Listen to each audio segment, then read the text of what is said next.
Hello and welcome to the Eve Reader Podcast. My name is Zendane and this is episode 22, the part where I play the devil.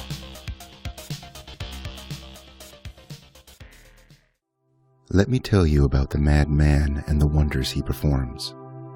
My name is Alderbranian. I am one of the heirs to His Royal Highness, an heir to the throne of the Amar Empire, beloved charge and leader of his fiefdom, Aritzio Corazor.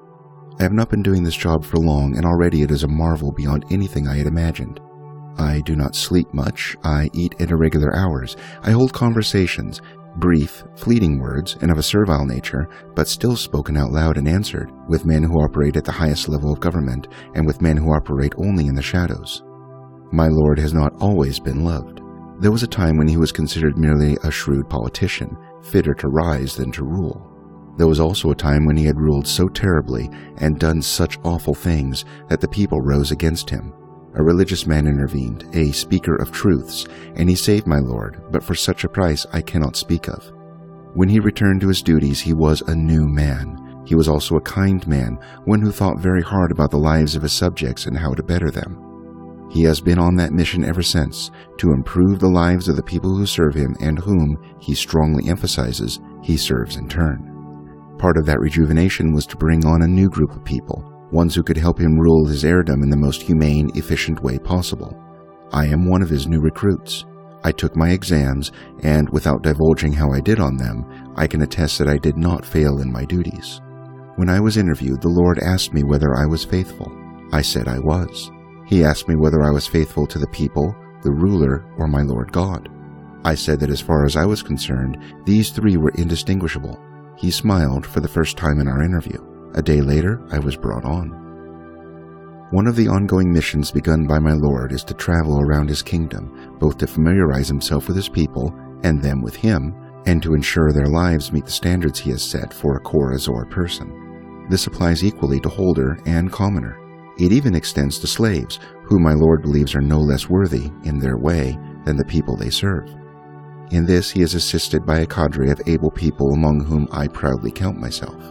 I am trusted with secrets, and I believe my lord sees something in me that I may not see myself, for he routinely has me on hand of matters of a most delicate nature.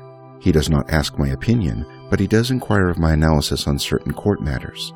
I suspect that he may find my perspective of some use, unfettered as it is by actual experience with political intrigue.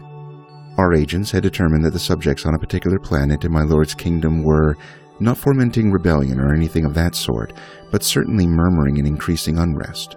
This had not, our agents stressed, been reported nor acknowledged in any official capacity, and thus my lord would have to be careful of political repercussions if he were to present himself as a peacemaker. The main problem with this planet, they explained, and one of the factors in the unrest of its people, was the political machinations inherent in its rule. The people were governed by several lords, holders, all of course, each of whom in turn owed their allegiance to a continental overseer. These overseers served under a planetary representative, who in turn filed regular reports directly to my lord and master.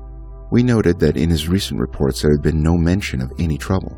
This setup of governance was not the typical one in our empire, and had been put in place long before my lord's ascension to heirdom. Not only was it tied down with strings that would prove costly to cut, but the planet's economy was so enmeshed in labyrinthine pacts by the ruling body that were my lord to intervene in a lawful and justifiable way, it would be a long time before we could even hope to wrest control of the planet over to us. This struck me as a strange state of affairs, but my lord explained that it was in fact a common one, and that the heirs, even with their ecclesial authority, did not have as much secular power as they liked to pretend. He added that despite this state of affairs and our agent's reports on planetary issues, we should not necessarily assume that there would be trouble. Many of the most highly complex, politically sensitive problems of our age could be solved with a simple, elegant solution that more often than not did not tackle the problem head-on, but instead caused it to cease to exist. All one needed to do was find the right angle and to act decisively, with the solution clear in one's mind. Never waver, he said, once you know what you need to do, and never lose heart. We arrived in terrible weather. The space elevators, secure though they may be, made me nauseous. It wasn't merely the travel, though the occasional sense of sideways pressure never failed to remind me that we were swaying in midair halfway between the planet and the stars, but the idea of traveling back from the skies and down to solid ground. There are people, and I know many of them, who prefer to stay on solid ground all their lives, making it the bedrock of their faith. I cannot do this. To me, ascension is literal. I feel that to be closer to God, man needs to rise to meet Him. For some, this may be a metaphysical ascension, for others a physical one. But to descend again into a strange place where I would meet many people who lived their entire lives out of preference under what they saw as a closed-off, threatening solid metal sky, that descent would truly put me among strangers to my faith. My Lord arrived to great fanfare, none of it his own making. Speeches were expected and given, and we took a few days merely to travel between areas, visiting different locales, engaging the crowd's reactions to my Lord's presence as much as to his words. It became clear, through the murmurs and our hushed listening, that they did not want him here. They were receptive to his presence, which sounds contradictory to their standoffish reception, but was not a surprise. To them, he did not represent hope, and it was clear these people needed more hope, but merely another leadership figure in a long line that would grow ever more threatening and unpopular the higher they looked up at it. And the fact that he was speaking to them with a message of positivity merely made him a novelty, or, in some of the more hostile areas, a politician and a liar. Nevertheless, we sensed an openness, a subdued willingness to hear what he had to say. The people turned up in droves, and as much as they might not believe in my Lord's words or what he stood for, they listened attentively to what he said. I must add that the continental overseers did not quite follow suit. For every word of praise or support my Lord spoke to the masses, the leaders, in turn, spoke a subtly negative one of stilted progress, or even worse, they spoke not at all. Before too long, it had become clear that they were very happy with this situation, and they had no intention of allowing my Lord, the presumption these people had, of allowing my Lord to intervene, no matter how unstable and unpleasant the life on this planet had become for the poor commoners. Thus, the first few days and nights passed. I prayed in the evenings while my Lord met with his private counselors. Many of them arrived at his quarters, spoke briefly, then left for parts unknown. Eventually, he knocked on my door and informed me that the next part of our journey here would commence. The time for speeches was over, and the time for inspection had begun. If I had not known my Lord's ways as well as I do, I would have thought of him in much the same terms as the poor earth-bound people on this planet, as a politician who, having spread his prattle, now intended to make a few symbolic appearances in mock fellowship with the locals. It was a rote item of schedule for many politicians in all parts of the world. My Lord, however, had his own reasons for ambling down this well-trodden path. The public appearances required neither his presence of mind nor his oratory facilities. He could attend, no matter how tired and worn, and have the brunt of the effort undertaken by those he was visiting. And at night, when no one saw, he could undertake the true purpose of this part of our mission. The true measure of a people is not the attitude they have towards their leaders or visiting dignitaries, no more than you can judge children by how they speak to their parents or guests of the house. Those whose minds represent the truth of themselves will have the sense to keep up their masks at all times, or at least maintain proper decorum, and those who cannot even do that are usually too crazy to be useful as barometers of temper and mood. If you want to see how children truly feel, don't look at the way they behave towards their parents. Spy on them and see how they treat their siblings. You may have to wait until there is a crisis, something that puts pressure on the children to interact with each other, but then you'll surely see it, who pushes their brothers into a corner and who embraces them. Our people went out into the night to find out these things, and my Lord did the same. I cannot think of any politician or ruler who does this. Even if they tried, I cannot imagine any who would do it to their advantage. It takes an extraordinary degree of precision, finesse, insight, and ability to react to go out there into the open and be amongst people as if they were your own. They would come back in during the mornings, tired and worn, and confer with each other on the night's progress. My Lord wore his protective gear, of course, morph fields that blocked him from sight and identification, and permeation-proof lightweight armor that would protect him from direct assault. He remained partially vulnerable to natural disasters, floods, fires, and building collapses, but he took care with those, he said, and did not put himself at undue risk. My Lord routinely did this on the trips he went on, and while I will admit that at first it gave me grave suspicions, I have never quite trusted the stories of highborns going out in disguise among the public, suspecting as I do that their disguises were highly transparent and that their social explorations were carefully steered. I soon noted that he had a skill for it and a commoner's instinct for survival that served him well. He had never been found out. I had always had my suspicions about my Lord's nightly endeavors, and that they might be about more than merely sizing up the temperament of the local populace. but I was shocked when I saw him stumble in one morning, leaning against walls and clearly having a difficult time with movement. When I asked him whether I could be of assistance, he let out a little laugh and asked me to help him out of his armor. I did, and gasped when I saw his back. Something had fallen on him, hard enough to rupture the armor's defenses, and it would likely have left bruises had there been any unblemished skin to affect. My lord's back was burnt and scarred, as if he had walked through the hellfires themselves. I asked whether he needed the services of a doctor, at which he let out a wheezing laugh and declined my offer. He had, he said, suffered the services of doctors in the past. These days he preferred to let his own body rebuild itself. His hands and feet were sore, too, reddened and worn, but the gloves and boots he'd worn had luckily taken most of the brunt. They were gone, he said, their tatters left somewhere on the streets of this strange planet.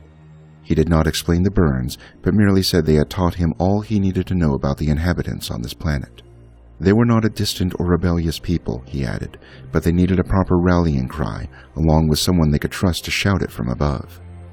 I did check the next morning's news and discovered there had been a massive fire the night before. Volunteers had arrived from all over in an attempt to extinguish it and save innocent people from harm. Pursuant to this, I combed through any available articles for a mention of mysterious strangers, or a vision of some blurred corner and a picture of the fire, but found none. Some might have felt he was wasting his time, not in saving people, which is never a waste, but in spending his time among them like this. But he has told me often that the big picture is made up of many small details. You must be among your own people, he says. You must. If you lose that connection, you stand to lose so much more. He had his dreams that night, the ones where he screams. But in the morning, he was very calm. The penultimate part of our journey was a meeting with its planetary leader. As I explained, the economic and political situations on this planet were very much intertwined. Old independence agreements, most of a financial bent, had held off any direct changes brought in from the outside, while an extremely complex interplay between various internal forces on the planet meant there was no way for my lord or anyone else even to squeeze in among the cracks as a private investor and start working any change in that manner. The intermediary continental leaders had given us no support. Unless we received backing from the planetary representative, we were going to have a hard time enacting any change in this place, no matter how positive. The representative had invited us to his office at the penthouse on one of the tallest buildings on the planet, but my lord politely declined the offer. Instead, he asked that the meeting be held in his own quarters, which had been furnished with his personal belongings and were spacious enough to hold a platoon of soldiers. The representative was quick to accept the counteroffer, sending us a brief acknowledgement to that effect. I suggested to my lord that the man was eager to see us gone from here, and he nodded, adding that before this happened, changes would need to be enacted. He asked that I remain in the meeting as a secretary of events and a representative. When I inquired whether or not it would behoove my lord to present a show of strength, a small cadre of stronger men, to better face off the team our representative was likely to bring, he gave me a brief and not very humorous smile, and said that if his suspicions about the man and his persons were correct, he would not be bringing anyone at all. I could scarcely imagine anyone insulting my lord like that, but I agreed to his wishes. Shortly before the visit, I went through the room to ensure nothing was out of place. I aligned my lord's copies of the Pax Amaria and his selections of ancient scriptures. The banners were hung in the appropriate order, while the ceremonial weapons were kept, at my lord's request, well in the back. Subtly hidden among them was the kumak, a weapon not many Amarians would dare keep in their possession. I had always had my own sentiments about my lord's reasons for keeping a copy of this bloodied relic among the more proper holy ones of our own people, but what happened later that evening cast its presence in a new and disconcerting light. The administrator came in and was immediately hostile to my lord's suggestions. He said, in response to my lord's worries on the increased instability in various regions, that he did not intend to let anything disturb his rule of the planet. Leaving aside the dictatorial attitude reflected in that comment, it was a vicious and grossly inappropriate jab at my lord's attempts to improve the life of his constituents. I had seen some of the intermediate members of the heirdom act like this after my lord returned to his duties, though thankfully they were growing ever rarer. My lord asked if the governor simply intended to quell any opposition from the commoners, and the governor said that he would. When my lord added that the Caldari governing board had thought the same, and that it had not turned out so well for them, the governor grew visibly flustered. He cast me a look. I had sat in the corner of the office and barely been noticed by the man, that seemed to imply that I was responsible for my lord's approach, as if I were one of the poor commoners he ruled and clearly disdained. The governor told my lord that, in all honesty, life on this planet was going to continue unaltered, and that while my lord's benevolent probings, he actually used those words, were certainly laudable and guaranteed to carry favor with our newly elected empress, they were far removed from the political reality of the world this governor ruled. There would be no change while he was in office, and given the political ties with others on this planet, there would be no way that my lord could attempt to oust him, no matter how many of these filthy little people, that language again, he brought to bear.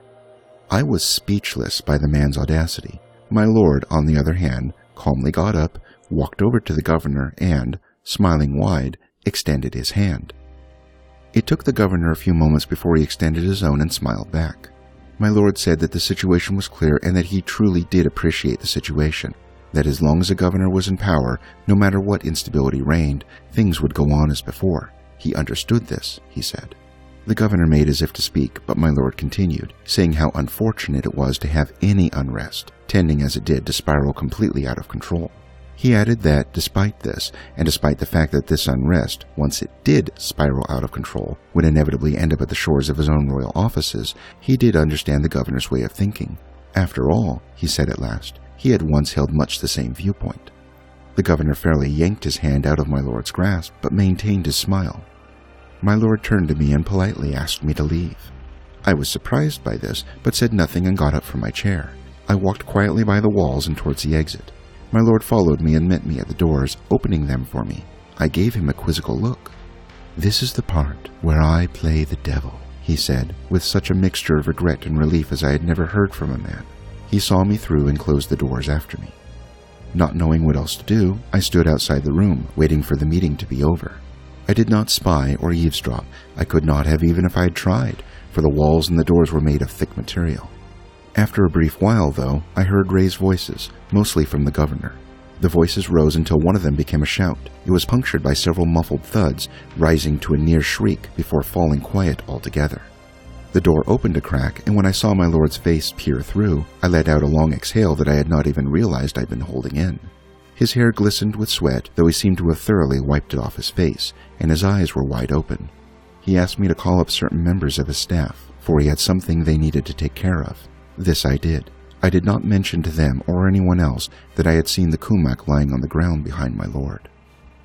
The day after, I saw a glut of news reports, all of them detailing the governor's disappearance. It seemed that his personal vehicle had malfunctioned while in mid-flight and crashed into the ocean, hours before his scheduled meeting with my lord.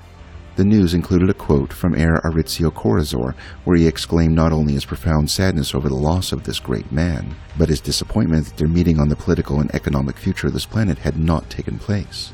The papers went on to quote my lord that he hoped he could still hold meetings with the various overseers of individual continental entities, and that these meetings could conclude with a better outcome than this terrible, terrible occurrence.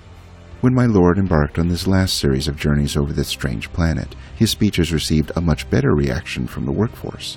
This might have been helped by recent concessions announced by the continental leaders, who had decided to embark on massive audits of commoner health, safety, and economic troubles. Unfortunately, the sudden development meant that they were all too busy to meet with my lord, but he took that with his usual good humor, and we started preparing for our departure. As we were traveling back up to the waiting ship in that hellish elevator, my lord turned to me and said that the lives of everyone on this planet would be improved. He asked if I was happy with this. I understood the question he had asked, and the one that he had not. I said that yes, I was. He smiled and said that that was good, for he wanted everyone to be happy. I believed him. We rose to the skies. This concludes today's episode of The Part Where I Play the Devil. Thank you for listening. If you are interested in learning more about the rich history of the EVE universe, please visit the EVE Chronicles site at community.eveonline.com/background/POTW. Copyright information regarding the Chronicles in this podcast may be found at evereader.org/copyright.html. No moon miners were harmed during the making of this show.